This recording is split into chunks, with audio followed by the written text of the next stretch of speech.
You're listening to The Real Short Box, a comic book podcast made for geeks by geeks.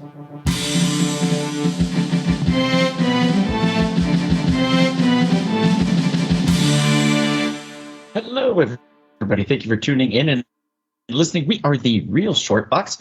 My name is Donald, and I am here with very special guest, comic book aficionado, Nathan Camp. Thank you for joining, Nathan.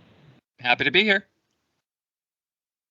And we are discussing Legion of Superheroes. So basically, we did a podcast a little while ago about kind of ridiculous X-Men, and we were talking, and you'd mentioned, you think that's bad.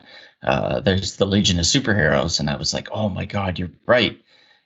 And so we decided to get back together and do a podcast on the Legion, some of the most ridiculous characters, some of the most ridiculous names, and apparently some of the most ridiculous love interest type situations that either of us have ever heard of. So there's that. For those that are novices to the Legion of Superheroes, I mean, don't get me wrong, I'm no like connoisseur of the Legion of Superheroes, but I know most of the great hits of character wise, Cosmic Boy, Lightning Lad, Saturn Girl, and so on and so forth. Well, the big three. That's basically the Legion of Superheroes' version of the Trinity, more or less. That's their which kind of tells you how things are going. Right? That's their Wonder Woman, Batman, Superman analog. Yeah, that's true. That's a really good point. Legion of Superheroes, they're a fictional, of course, superhero team. This is straight from Wikipedia, so good luck with this. That was good of you to clarify fictional, in case anybody thought this was, perhaps based on historical documents or, this sounds very similar to something I had happen to a cousin of mine. Oh, okay. Right.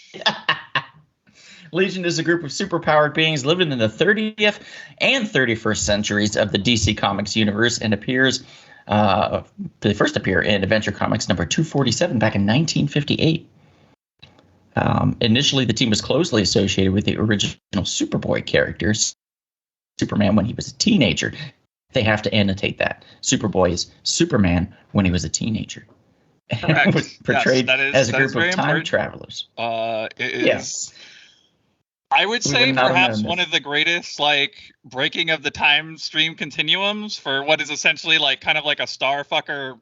We want to meet our celebrity superhero, it's a lot of pressure to go back in time and reveal yourself to someone and be like, hey, just so you know, you're the greatest superhero on the planet when you grow up. No pressure or anything, but we have a whole museum dedicated to you. We know how you're gonna die, don't even sweat that. But we are so impressed with you, dude, that we just had to come out and meet you.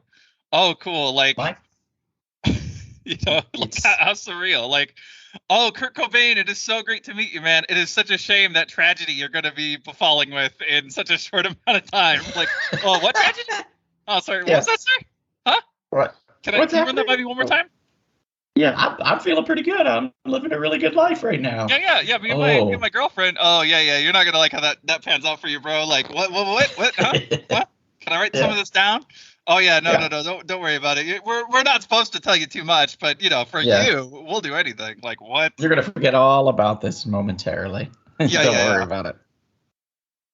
It's a very absurd concept. I love it. I understand Jim Shooter was, if not a main driving force, did a lot to, revitalize the team. He's at least a big fan of the Legion of Superhero concept. If anyone's familiar with famous comic book personality, Jim Shooter, very divisive figure. Yeah. But it's a holdover from a bygone age that also never goes away. That's the thing, because it has this perpetual appeal of somebody's idea of the future, but it was the 60s, yet we've not altered it very much every time we come to it. And so it's very, very odd. It's almost like a Blade Runner that never goes out of style, even though it was the 1980s version of what they thought 2000s was going to look like. We really still use microfiche. Yeah, it's really interesting to me that because the Legion of Superheroes, like you said, they're really stuck in in that era, particularly with their names. And we've talked about this, and you told me that they had tried to reboot and redo the names on some of these characters. And I felt that was an amazing idea, like probably the best idea, because, man, Lightning Lad, like, how would you like to be called Lightning Lad? Like, I mean, it's better than Lass. The Lasses are rough. A lot of them just go by Kid. Yeah, he went by Livewire for a little bit. It is a better name. I'm not arguing that, but also I think that a lot of the fans of the Legion of Superhero are kind of opposed to this sort of change. They don't want. Why would they want a Livewire? I got into this because of Lightning Lad. It's a lot to just tell me one day I'm supposed to now believe in Livewire. They haven't all died out yet. Correct. The fans of this era. So they're probably, I would say, in their 60s currently, somewhere around there. It is not a series for any basically under 30. It is, and that's and that's like, I guess, young by comic book fan ages nowadays. I mean, I guess unless but yeah, it is not meant for basically anyone under 30. It is just, again, a relic of a bygone time that's meant to be the future. People are going by Lass and Lad, Kid and Boy. Nobody has a problem with this. Like, one of my favorite aspects of the Legion of Superheroes is, like, it's very optimistic, but also just, again, so stupid. Like, basically, like, 9 times out of 10, there's somebody on the team who has a power, quote unquote. It's like they don't really have a power. It's like their whole planet, everybody who's from that planet has the same ability, and they're just the first member of the team to join. It's a very affirmative action type initiative where, like, everybody here just, it's great. It's the great melting pot. But, it'd be like, it's like Superman, like, oh man, Superman, you're so amazing. Well, what if I told you there could potentially be a whole planet of Superman? Why don't we just get all of you guys? Well, it's kind of like first come, first serve. So, why would we need a second Lightning Lad? Like, if we already have one guy who's here who could do the lightning controlling, and like, it seems like there should almost be, like, I guess probably like yearly assessments to see if we got the best representative from that planet, Like, what if we got the shitty guy who controls electricity? Like, oh, wow, yeah, I can usually, like, create storms and shit. Oh, this guy only is just, like, shooting little bolts? That's not really that impressive. Like, oh, okay. How about a little? I want the just best give you a guy little on the tickle. planet. Yeah, we'll give you a little tickle with that one. Oh, look at that. I just raised your hair on your arms. Yeah. Like, oh, God, okay.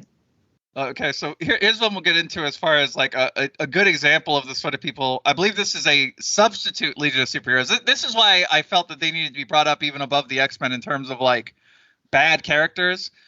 The Legion of Superheroes already is not an A-list team by any stretch, but they are so in demand in the future that they have their own dedicated B team, the Legion of Substitute Superheroes, which, like, man, what a place to find yourself where you did not make the Legion of Superheroes, considering some of the people who make that team, but you did make the Legion of Substitute Superheroes. It's probably a lot like trying to go as, like, all-pro athlete and then ending up as one of these, like, teams nobody's ever heard of that, like, just plays, like, 3 games a season.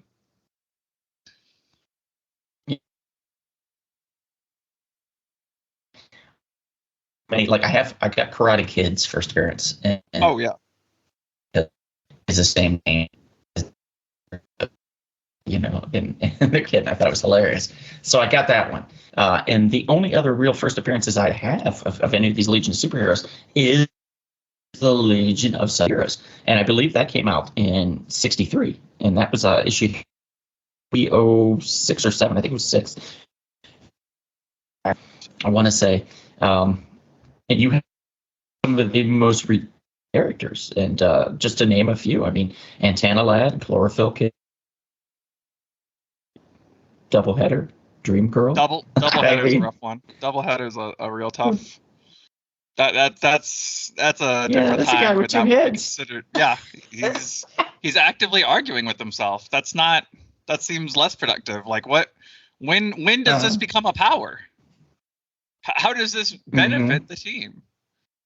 Right. Stone Boy, a great character.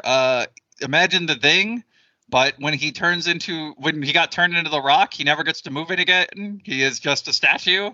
That is his ability. He can make himself essentially briefly invulnerable, but at the cost of being a conscious, sentient rock who just is stuck in place. Very similar to Kirby doing his down B special in Super Smash Brothers. Thank you, guys. I really worked to make that reference in here, and I'm really happy I got it in. Worth every penny. I'm really.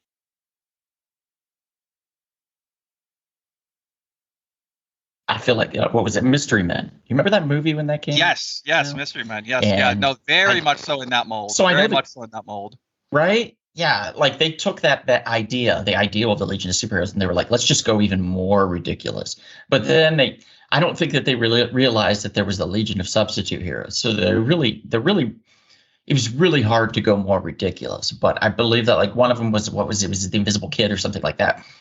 And he could only be invisible when nobody was looking at him. Yes. That is very much so. Yeah, that is somebody who would definitely end up on the Legion of Substitute Heroes. Yeah.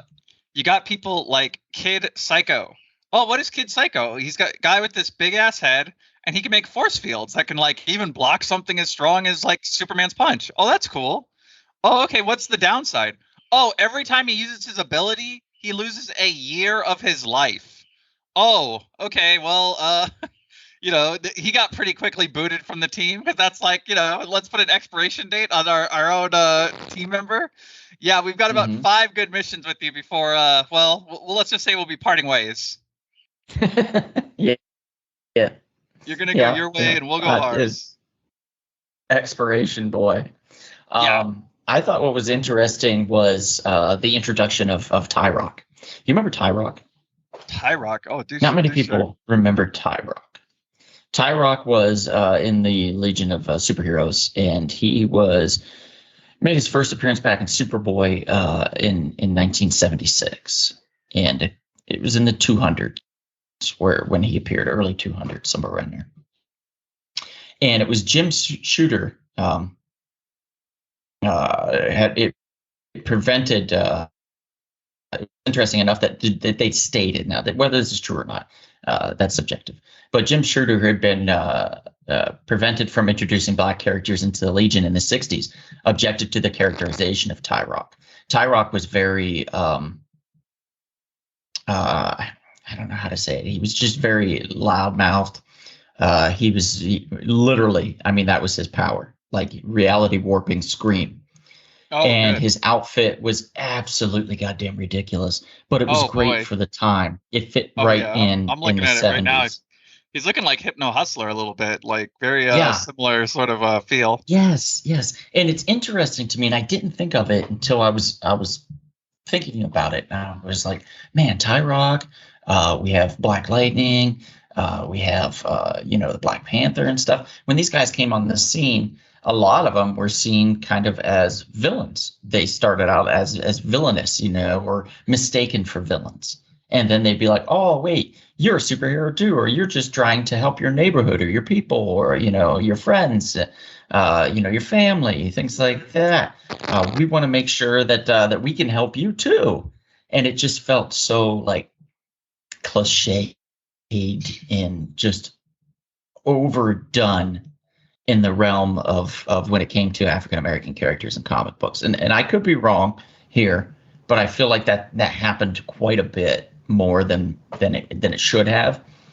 Maybe it was just because DC happened to do that a lot in general. If you think about it, because DC Comics, their big thing was, oh, this superhero met this superhero, and they, mistook each other for enemies, or one didn't like the other, and then they fought. And then they realized that, oh, we can get along, and then they were fine again, and then they were teamed up to fight a greater, evil, so for the cause of good. And it was just very much a DC formula for the time. And I think that's where, when Marvel came about, Marvel said, yeah, we're going to have, infighting and stuff like that within our team groups. That's going to happen. But it's more along the lines of, why doesn't this girl like me? Why am I, trying to fight crime when I could be going out on dates? Just like regular kind of everyday Joe type problems that really resonated with the comic book reader of the time. Yeah. So I feel like they kind of stole the thunder away from DC in a lot of ways, because DC refused to get out of their own way. They stayed within that very formulaic type of ideal. Oh man, I'm looking at the Wikipedia article for old Tyrock here. Nobody's happy with him. Not the creator, not the people who wanted black characters in, the Legion. And his own creator expressed that he kept getting stalled off when trying to make a black character, and finally he's allowed to make Tyrock, and they might as well have named him Tyrone. His words, not mine. And then their explanation for why there were no black people in Legion was that all the black people had gone to live on an island. It's possibly the most racist concept I've ever heard in my life. I mean, it's a segregationist dream, right? So they named him Tyrock and gave him the world's stupidest superpower. Yeah, that's cool. That's definitely a way to do it. Yeah. God, it reminds me of a character I think they let away called, I think his name was going to be the Black Bomber. I think it's the character I think McDuffie or some other black creator fell in love with because they found it so offensive. I believe it was either a racist white guy who would turn into a extremely strong, powerful black guy when he got angry enough. Like it was his version of the Hulk, which I'm not touching the themes on this with a 10-foot pole. Just acknowledging that this was the character Black Bomber, I believe. And yeah, just okay. This is I appreciate a lot of times the willingness to try and tackle these subjects. That's cool. It's nice that they didn't just remain silent, but maybe give it a month to just percolate. You don't have to necessarily be the first one out with a comic book on race. Maybe think through some of the thought process of giving Lois Lane a machine that turns her black. Just think about that for a minute. Just get it's great you've got a story, but just work through it. Just give it a minute before you decide that has to hit the shelves as is. Well, it actually was an interesting concept, and I kind of understand where they were coming from a very white community, so to speak. The comic book world then was very, very white. I mean, it was there wasn't too many African Americans working in the comic book world in that time. But the whole story is I Am Curious Black. It was Lois Lane went to a machine that curled her hair, gave her a fro, turned her skin black, and basically she got to experience all the horrible things that happens to African Americans on a daily basis in that time. And Superman, of course, didn't understand why she was doing it or what was happening, and just seemed confused throughout the entire thing. And of course, until the end, where they want to tell the story of how this courageous white woman lived her time as an African American, she managed for the to span survive of one the 24-hour peril. Right. The unbelievable hardship of being a black woman for a 24-hour period. So now, rather than having a black woman tell her story, we have this white woman to explain to everyone that the intent racism was does exist.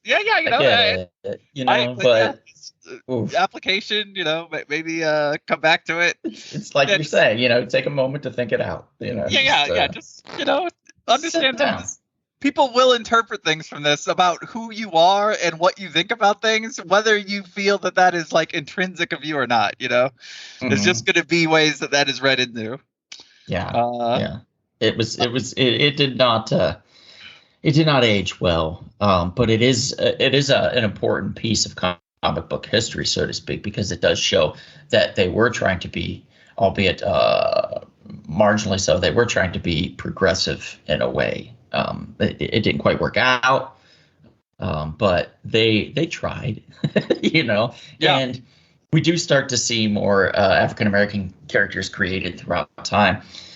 And I think the introduction of Milestone Comics in DC was a big get. It was a big thing for the creative realm and the African American community when it came to comic books, but also for DC Comics, in general, just because of characters like Tyrock, where they just failed time after time after time.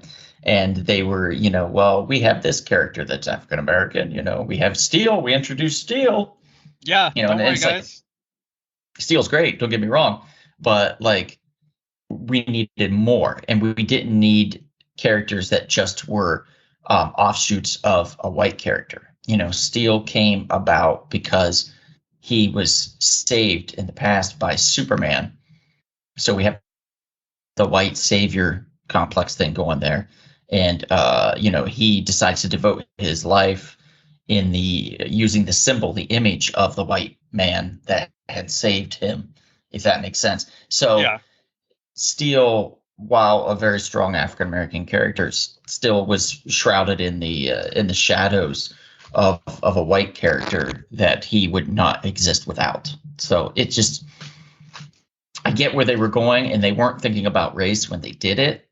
And they were like, and he's black, and that's where they went. I mean, let's do a little bit. I mean, Homeboy's name is John Henry Irons. Yeah.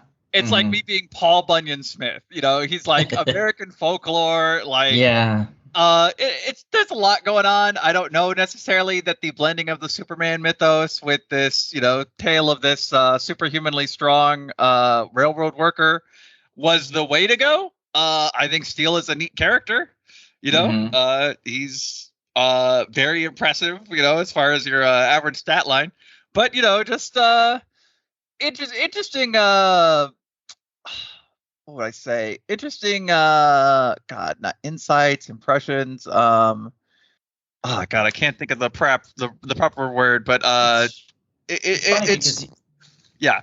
They tried to make him the Iron Man of the DC universe for a while. Like within the Justice League, the Justice League was like, we need an Iron Man. Like Iron Man is very hot and successful right now. He's doing very well. He's got a movie coming eventually. We hear rumblings of it. Let's put him in the Justice League. And so they put him in the Justice League, and they made him the Tony Stark, the Iron Man of the group. The only problem is that for a while, if I recall, his original origin, he was just a construction worker. I mean, it makes sense. It's not like the steel suit is originally it's like essentially just metal plating you put over your skin, and that's supposed to, I guess, work like body armor. Like it's not exactly like, it's not like a robotic suit. It doesn't have like a Jarvis or something in there. It's just like body armor more or less, and then just having a big hammer to hit people with. And they couldn't create a Jarvis-like character, I don't feel, for that, because it would be too much of a replication. So they wanted to veer away from that, but they wanted him to be the tech guy. So they had him to where his suit would basically have the same functionality of an Iron Man suit almost. He would have to put it on, or it would put it, he would stand there and it would be put on him. Because, of course, with the Justice League, you get this futuristic technology, and then with his know-how and the futuristic technology, you've created this ultimate suit. I get that, but you're right. I mean, John Henry Irons, that kind of stuff. So yeah, the DC Comics in general had a bit of a name problem, and that's when we look back and we circle back around to the Legion, and we just talk a minute about some of these. I mean, like I said, the founding members was Cosmic Boy, Saturn Girl, and Lightning Lad. Then we have the Silver Age members, which would be Triplicate Girl. Later, she was named Duo Damsel, which I thought was even worse than Triplicate Girl. It's a way to compensate for the fact that one of the triplicates have died. Yeah.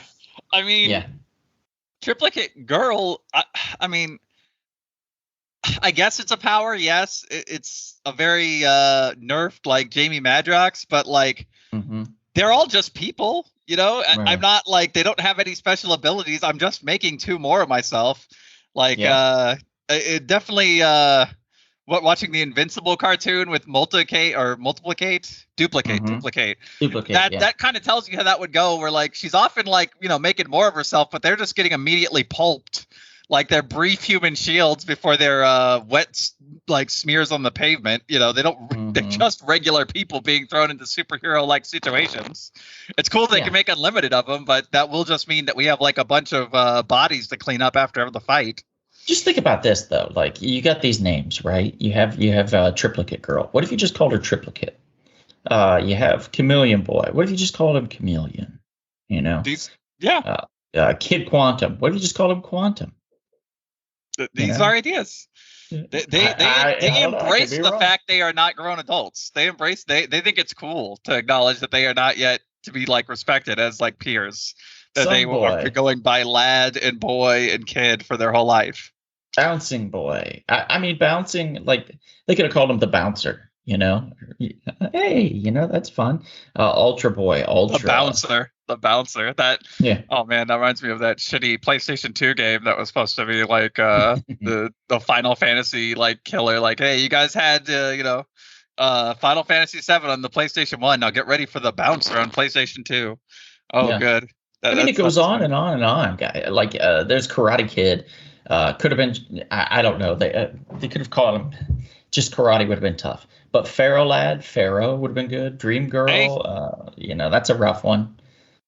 Matter Eater Lad, just Matter Eater, you know. I believe DC had to sign off on Karate Kid getting, like, for the actual movie, the Karate Kid series being, giving their blessing to use the Karate Kid name. That's so kind of them. Yeah. I mean, a thing that would not be thought of, and is just a fun little bit of lore, Wolverine is notoriously thought of as a ripoff of the Legion of Superheroes character Timberwolf, which predates him by quite a few years. Mm-hmm. He was created in the team in the 60s, I think back in 63 or 64. Timberwolf was, and Wolverine came along in the 70s. Way before. Timberwolf had superhuman agility and strength. Later on, he had claws and fangs, super senses, and accelerated healing. So, very similar. They play in the same sandbox, and I'm sure eventually he finds out that he is the very best he is at what he does, and what he does is not particularly nice. Infectious Lass. Now that's a Legion of Superheroes character. She's a girl immune to all diseases, but is basically an incubator, like a Typhoid Mary. So she poses just as much threat to her friends and teammates as she does to, the enemy. That would get, like, what are the odds you would ever go into work if you knew for like a certainty one of my coworkers is almost certainly going to get me sick every time I go in, Right? Yeah. Like how could you, like, there's nothing that can do. It's not like there can be a talk like, hey, your hygiene is deplorable. Like, no, this is not something that can be corrected. This is your reality. If you run into Infectious Lass, there's a 50-50 shot. You're going to just have to, explain that your plans for the weekend are canceled. Mm-hmm. My favorite somebody I wouldn't want to hang out with. Oh yeah. My favorite member that never gets enough love, Tenzil Kem, Matter Eater Lad. Matter Eater Lad who could kill Thanos. Matter Eater Lad who would solo Goku. Matter Eater Lad who Superman himself fears. Matter Eater Lad is where it's at. Matter Eater Lad is a guy who can eat anything. Anything. This is he has eaten like the equivalent of like Reed Richards' Ultimate Nullifier. That is how vital he is to the team, that he destroyed a thing called the Miracle Machine once by eating it, that everybody else had no idea of how they were going to stop it. And that's just a Matter Eater Lad. He has teeth that are essentially adamantium. They might as well be able to chop through anything. There's nothing they can't eat. And his stomach is essentially a black hole. He's basically the strongest character of any of them. And they treat him like with such disrespect. I mean, he could literally eat them in their sleep. He could destroy anything. I would love to see a story where like he gets exploded, right? And then like the black hole reverses and it starts to suck everybody in. And then basically they're like, oh yeah, there's this part of the universe we can't travel in space. Why? Oh, because Matter Eater Lad was destroyed and the black hole was created, which sucked a bunch of planets in. And, it's just a terrible area to be a part of and blah, blah, blah. But then like later it becomes sentient or something. I don't know. There's so many ideas with this character and with the Legion in general. I feel like we have been misled this entire time. And we've had some... And I use the word greats, it just depends on what kind of a fan you are of what kind of a writer. But in what was it, in the 90s, Mark Waid took a crack at it, and they revamped with 0 Hour, the Legionnaires and the Legion of Superheroes. And he was like, yeah, I'm going to do this. So he took a crack at it and failed. And then most recently, they did a big revamp with Brian Michael Bendis, like back in 2019. Correct. And at this point, take it or leave it, I feel like Bendis had written himself out of writing. Like he no longer had any stories to tell. And that's usually when DC goes, oh, we want that guy. I don't know why that is, but they do that. Like if Marvel, the contract used to, back when they would do contracts, I don't know if they still do it now, but when the contract with Marvel would run out, DC would just grab them and throw money at them, not realizing. That's always the case. Yeah, both sides are very guilty of, scalping talent once they've probably got their better stories out at whatever the other company was, we'll take a lesser Tom King story, that's fine, They've got their money's worth out of most of these guys. Yeah, but I mean, and we're talking about like some really truly great writers, whether it be in the past or present or if they still have some great stories to tell. But we've had Paul Levitz really ran with the Legion of Superheroes. He's probably the most prolific writer of the Legion of Superheroes. He's the one you think about primarily when you think about the Legion of Superheroes. A lot of people like him. Jim Shooter. He was 14 years old at the time when he wrote his first Legion story. That was in Venture Comics 346. That was back in 1966 when he wrote that. He then later became the regular writer of the Legion of stories with Kurt Swan doing the art, which is kind of amazing. And then it's amazing that this whole thing has held on for as long as it has and still continues to do so. We've had animated series. We had an animated series like they crossed over with animation. Like I think it was Adventures, or it was like Superman the animated series. They were in that for a little bit. Oh yeah, they had their own show. They had their own Legion show as well, which was not something I would have thought anyone was clamoring for, but it was a treat. I got to see Bouncing Boy and some of the other duds, hang out with the other Legionnaires. Yeah, Bouncing Boy, who might as well be considered A-list. He's not a substitute hero. He's prime material. Yeah, he's one of their prime members. He just turns into a ball and like blows himself up basically and can bounce around. That's his ability. And that's his deal. He's bouncing. He's kind of rubbery. He's kind of like a Plastic Man. If Plastic Man only wanted to do one thing. Yeah, one shape and one shape only. That's what he's got. And that happened in Go ahead. Oh, he's always inflating himself, like just as like a gag. Like Commander Lad's like guilty of that too. Like, oh, why are you eating our tools? Oh, just to remind you that I'm Matter Eater Lad. Oh, okay, cool. I mean, you could eat a sandwich or something. Like I assume. There's no need for like roughage. You could still be eating regular food if you wanted. But he's always got to prove things by like, hey, watch this hammer. I could eat it. Oh, impressive, Matter Eater Lad. I'm going to go talk to somebody else now. Exactly. I mean, they had their own series in 2006. They had they've got a new movie that just came out this year with Supergirl. Correct. Which I was amazed to see. Legion of Superheroes is what it's called. It's an hour and 23 minutes. Came out this year. You just saw it. You said Supergirl falls in love with Brainiac or something, which is way better than her falling in love with her horse. Correct. Brainiac 5 and Supergirl is, I think, the best pairing they have. That's not saying a lot, considering Supergirl is otherwise paired up with Super Horse, which, creates a lot of problems from an outsider's perspective. I mean, even within, the horse is sentient and was a human being and is now being ridden by a teenage girl who doesn't know that the horse used to be human. There might be some questions of consent.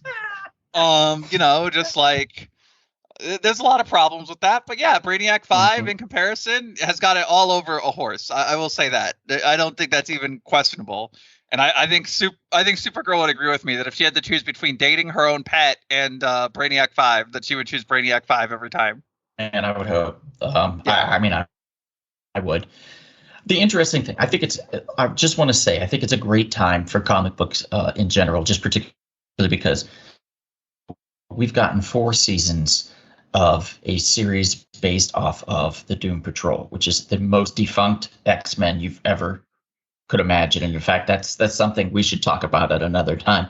Maybe just Doom Patrol and the success of the TV series, amazingly so, and how they've stayed relevant, or at least in the spotlight at some point or another in the DC universe. It's amazing. In this series is absolutely phenomenal.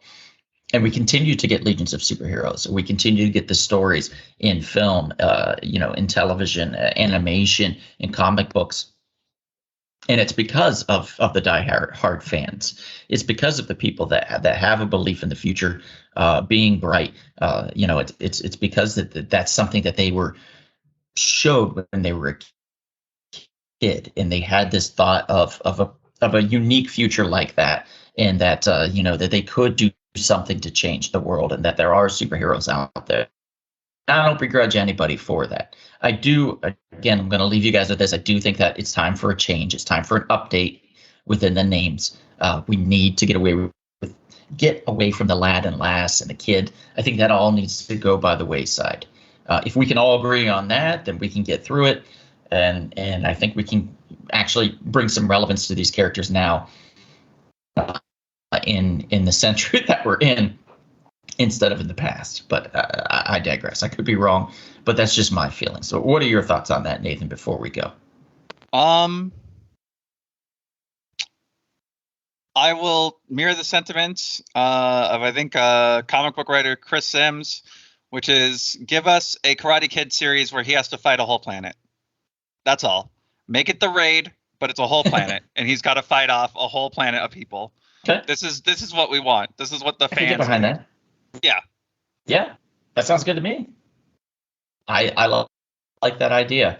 And there's a lot of ideas, I think, with these characters that can be developed in one-offs and mini-series, et cetera, et cetera, et cetera. I have a lot of hope for these characters and a lot of sentimentality myself. And I feel like we're just getting started.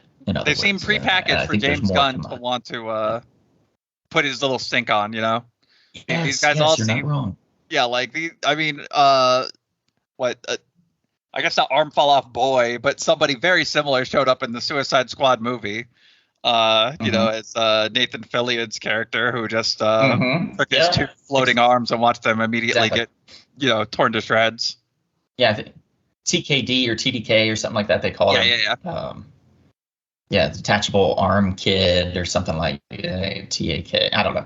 But yeah, it was hilarious. It was great. And it was definitely, he was part of that same story where we got that character named the Citadel, that he could turn into a Citadel, but then he forgot that he was human, and he forever remained a Citadel. The saddest Legion of Superheroes. Horror. You lost your very identity. Comic book series. Yeah. Oh. So highly recommend you seek that out. If you want to know the issue number, reach out to me. Reach out to me on any of the podcast platforms. You can reach out to me on our Facebook group, which is Friends of the Real Short Box. We do a live show pretty much every Monday where we do battles. We do prize giveaways, 20 lists, all kinds of fun stuff. Film, comic book, pop culture, you name it, we do it. We do our audio podcast, the one you're listening to like this, almost every week. It's out on Thursdays or Fridays. And you can find us on all the podcast popular platforms, Spotify, iHeartRadio, Apple Podcasts, you name it, we're on it. Nathan, I want to thank you again for being a guest on here. I know I'm not always the easiest person to talk with, as I get a little sporadic in my explanations when I get super excited, but I appreciate you coming along with me for the ride, as always. And thanks again for that. Hey, happy to be here. And, just don't let it happen again. Yeah. Let's do this again sometime. And to all you out there, if I don't see you out and about anytime soon, perhaps we'll see you at the comic shop. Thanks for listening. This has been The Real Short Box. We'll see you at the comic shop. Thanks for listening.